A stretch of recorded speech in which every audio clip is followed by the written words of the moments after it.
لوگوں تک پیش کی جائے۔ ظاہر کہ اللہ کا دین ہے اتنا خوبصورت، اور اتنے خوبصورت نبی نے ہمیں وہ دین مہیا کیا ہے، اور اللہ تبارک و تعالیٰ تو سب سے بڑھ کر جمیل ہیں، تو اس لیے ہم پورے جمال کے ساتھ چاہتے ہیں کہ اچھے انداز سے چیز پیش کریں، اگرچہ اس کا حق نہیں ادا کر پاتے، لیکن آپ حضرات کی خوبصورت نگاہیں اس کو خوبصورت سمجھتی ہیں اور ہمارے لیے حسن ظن رکھتی ہیں۔ اللہ تبارک و تعالیٰ اس کو حقیقت سے بدلے، اور اسی طریقے سے دین متین کو خوبصورتی کے ساتھ آپ حضرات کے سامنے ہم پیش کرتے رہیں، اور اللہ اس کا پورا پورا ہمیں اجر دے۔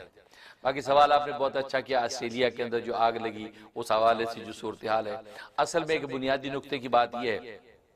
کہ اس وقت روئے زمین پر جو ہے اللہ تبارک و تعالیٰ کو یاد کرنے والے جو ہے اللہ کے سچے جو بندے ہیں وہ مسلمان ہیں، اور اسلام جو وہ سچا مذہب ہے اور آخری مذہب ہے، عالمگیر مذہب ہے۔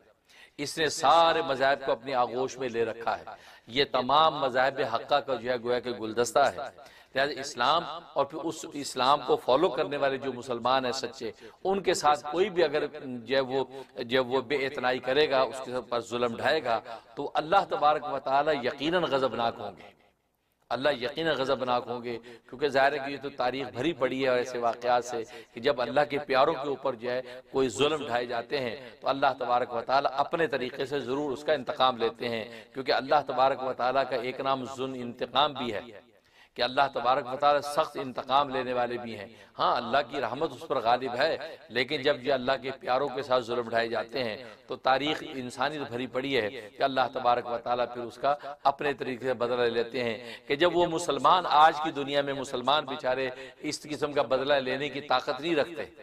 اس طرح کے جو ہے وہ جواب دینے کی طاقت نہیں رکھتے، اس وقت کفر کے دانتوں کے اندر یہ مسلمان پھنسا ہوا ہے، اور اس کی وجہ بھی خود مسلمان ہی ہے، وہ غیر نہیں، خود مسلمان ہی اس کی وجہ ہے، اور اس کی وجہ مسلمان کا آپس کا اختلاف اور افتراق، آپس کی نفرتیں اور دوریاں جو عداوتیں جو ہیں، یہ اس نے مسلمان کو اتنا کمزور کر رکھا ہے کہ جھاڑو کے تنکوں کی طریقے سے کفر جو اس کو توڑتا نظر آتا ہے۔ لیکن اللہ تبارک و تعالیٰ کے محبوب کی امت ہے یہ، اور یہ امت بھی اللہ کی نظر میں محبوب ہے، تو اللہ تبارک و تعالیٰ من حیث الامہ اس امت کو تباہ نہیں ہونے دیں گے، اس کو ختم نہیں ہونے دیں گے۔ لہذا کسی نہ کسی انداز سے اللہ تبارک و تعالیٰ کفار و مشرکین کو ضرور متنبع کرتے رہتے ہیں کہ میں ہوں اور یہ میرے ماننے والے ہیں، جیسے بھی ٹوٹے پھوٹے ماننے والے ہیں، لیکن میرے چاہنے والے اور ماننے والے ہیں، ایک توحید کا نعرہ لگاتے ہیں، بھلے اپنی لا علمی کی وجہ سے اس کے اندر جو ہے وہ غلطیاں بھی کرتے ہیں، لیکن یہ کہ یہ ظاہر ہے کہ وہ پیتل جو ہے جتنا بھی اچھا ہو، چاندی جتنی بھی خالص ہو، وہ سونے سے تو کمتر ہی ہوتی ہے۔ سونا جو ہے بھلے 24 کیرٹ کا نہ ہو، 18 اور 20 کیرٹ کا ہو، لیکن چاندی خالص چاندی سے تو افضل ہے، خالص چاندی سے تو بہتر ہے۔ تبھی تو نبی کریم صلی اللہ علیہ وسلم کا ارشاد ہے الناس کالمعادن، انسان یعنی یہ کانوں کی طرح ہے، یہ کان جو ہوتی سونے کی کان، چاندی کی کان، لوہے کی کان، یہ کانوں کی طرح ہیں، مطلب جو سونا ہے وہ چاندی خالص سے خالص چاندی بھی وہ جو کھوٹ ملے سونے کا مقابلہ نہیں کر سکتی،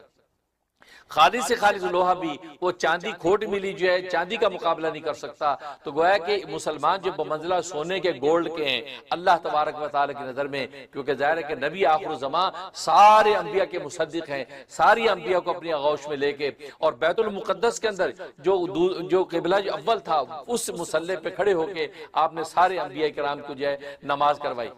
ان کو جماعت کروائی، اور یہ چیز تو تورات انجیل کے اندر پہلی کتابوں دین آسماوی کے اندر بھی جو ہے کہ اس کی بشارتیں موجود ہیں کہ نبی کریم صلی اللہ علیہ وسلم جو ہے نے وہاں نماز کروائی۔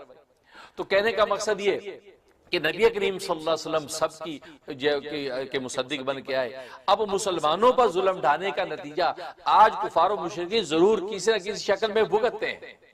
ضرور بھگتتے ہیں۔ لہذا آسٹریلیا کے اندر آپ دیکھیں تو آسٹریلیا میں مسلمانوں پر کوئی قیامت نہیں، بڑی قیامت گزر گئی، کوئی معمولی قیامت نہیں گزری، وہاں 50-55 لوگ جو ہے کس طرح جو ہے وہ جانوروں کی طرح ذبح کر دیے گئے، لیکن جس نے ذبح کیا اس کو کیا ہوا؟ کیا پھانسی لٹکا دیا گیا؟ کیا اس کا گلا گھونٹ دیا گیا؟ کیا جو ہے ڈیتھ چیئر کے اوپر اس کو جو ختم کر دیا گیا؟ کہاں کوئی خبر ہے اس کی؟ خبر آنا بند ہوگی میرے دوستو۔ بس یہ میں کہنا چاہتا ہوں آصف صاحب، یہ وہ دکھ دل کی بات ہے کہ جس آسٹریلیا کے اندر پرائم منسٹر آف آسٹریلیا نے کیا سے کیا جو ہے قدم اٹھایا، کیا سے کیا جو ہے کر ڈالا، مسلمان اتنے خوش ہو گئے، اور حکومت سعودیہ نے ان بیچارے 55 جو شہید ہوئے تو ان کے خاندانوں کو حج تک کروائے، عمرے تک کروائے، بلایا، ان کو اعزاز دیا۔ لیکن مجھے بتایا وہ قاتل جو تھا جس نے یہ حرکت کی اس کے ساتھ کیا ہوا؟ اس کے اندر اب کون سی ایسی انویسٹیگیشن باقی ہے کہ آپ ابھی تک اس کے بارے میں کوئی فیصلے کرتے؟ جیسے اس نے ساری دنیا کے سامنے، بلکہ وہ فیس بک کے اوپر اس نے پوری لائیو ویڈیو چلا کے ہلاک کیے تھے، بالکل لائیو ویڈیو چلا کے اس کو اب تک پھانسی چڑھ جانا چاہیے تھا، تاکہ دنیا کے لیے عبرت ہوتا کہ جو ہے یہ ایسا ظلم ڈھانے والا اور عدل کو نیچا کرنے والا انسان اس کا اشریہ ہوتا ہے، لیکن کوئی کرنے والا نہیں۔ تو آسٹریلیا میں اللہ نے انتظار کیا کہ آسٹریلیا والے کیا کرتے ہیں، لیکن ان کی جدید ٹیکنالوجیاں بالکل فیل ہو کے رہ گئی ہیں۔ اللہ تبارک و تعالیٰ کے جب عذاب آیا ہے تو آپ نے دیکھا کہ کیا ہوا، وہاں پر جو ایسی آگ لگی، کہاں گئی آپ کی ٹیکنالوجی، کہاں گئی آپ کی سائنس، کہاں آپ کے وہ آلات گئے آگ بجھانے والے؟ اللہ سے مقابلہ کوئی نہیں کر سکتا۔ خدا کے سامنے، خدا کے بندوں کو جب خدا کے گھر کے اندر تم ذبح کرو گے تو پھر انتظار کرو کہ اللہ تبارک و تعالیٰ اپنا عذاب لے کے آتے ہیں۔ تو اصل میں تو یہ وہ اس کی سزا ہے، یہ اس کی سزا ہے۔ اس وجہ سے اس وجہ سے یہ کرنا چاہیے۔ تو نیوزی لینڈ کے اندر یہ حالات پیدا ہوئے تو یہ ساری صورتحال جو ہے نا اس وجہ سے ہے۔ تو لہذا یہ ہے وہ سزا جب ہوئی ہے تو یہ اللہ تبارک و تعالیٰ کی طرف سے ایک اشارے ہوتے ہیں، تنبیہ ہوتی ہے کہ سدھر جائیں۔ اور پھر یہ کہ خدا سے جنگ، پھر یہ پتہ چلا جی پانی پی جاتے ہیں، یہ لوگ پانی پی جاتے ہیں، اور یا تو پانی پی جاتے ہیں اس وجہ سے جو ہے اس کے اوپر جو ہم وہ ڈال دیں، وہ جانوروں کو مار دیں، لہذا جانوروں پر ظلم ڈھایا۔ لہذا اس کا نتیجہ یہی ہوگا کہ جو وہاں آسٹریلیا کے اندر ہوا، تو مسلمانوں کے اوپر جب آپ جو ہے وہ نہیں کریں گے، مسلمانوں کا جو ہے آپ لحاظ نہیں کریں گے، تو پھر یہ کہ یہی ہوگا کہ مسلمان پر ظلم ڈھائیں گے تو اللہ تبارک و تعالی ایک وقت کے بعد خود سامنے آ جائیں گے۔ اسی طریقے سے آپ دنیا کے اور خطوں میں دیکھ لیں، اب تازہ واقعہ چین کا دیکھ لیں، چائنا کا دیکھ لیں۔ ہاں چائنا پاکستان کو دوست ہے، ہم بھی اس کو دوست سمجھتے ہیں، لیکن افسوس کی بات یہ ہے کہ چائنا نے مسلمانوں کے ساتھ کیا کیا۔ 20 لاکھ مسلمانوں پر قیامت گزر رہی، 20 لاکھ مسلمان، ماں جو ہے وہ جوان بچیاں، جوان بچوں کے ساتھ کیسی سوشل میڈیا پہ ویڈیوز آتی ہیں، کیسے ظلم ڈھائے جاتے ہیں۔ کوئی سب کو بولنے والا ہے؟ پورا عالم اسلام خاموش کہ جی کا کاروباری مراتب ہیں، کاروباری روابط ہیں، اس وجہ سے چائنا کے بارے میں کچھ نہیں بول سکتے۔ تو پھر اللہ خود بولے گا۔ یہ چائنا میں جو ہو رہا ہے، کہاں گئی ٹیکنالوجی، کہاں گئی آپ کی سائنس؟ اللہ تبارک و تعالیٰ کے جب عذاب آیا ہے تو دیکھو شہر کے شہر خالی ہو رہے ہیں۔ اب تک کی خبر یہ 15 شہر خالی ہو چکے ہیں اور کو سمجھ نہیں آ رہا۔ اور کل کی ایک رپورٹ ہے کہ وہ صدر جو چین کا صدر ہے وہ درخواست کر رہا ہے مسلمانوں سے کہ دعا کرو۔ عربی چینل نے اس کو نقل کیا کہ وہ دعا کی درخواست کر رہا ہے، صدر جو ہے وہاں کا وزیر اعظم جو بھی ہے وہ سب دعا کی درخواست کر رہا ہے مسلمانوں سے۔ کون سی دعا، کس سے دعا؟ تم تو خدا کو مانتے نہیں،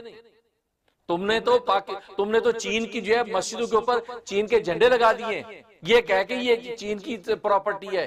کون ہوتا ہے اللہ؟ یہ کوئی اللہ کا گھر نہیں ہے، چین کی پراپرٹی۔ لوگوں مسلمانوں کے گھروں میں کیمرے لگا دیے کہ خنزیر اور شراب اگر آپ کھائیں گے تو آپ چین میں رہ سکتے ہیں، اگر شراب اور خنزیر نہیں کھائیں گے چین میں نہیں رہ سکتے۔ لیکن یہ ایک عرصے سے ظلم ڈھایا جا رہا ہے، اوغر قبیلوں پر یہ ظلم ڈھایا جا رہا ہے، ان کے جوان بچوں کے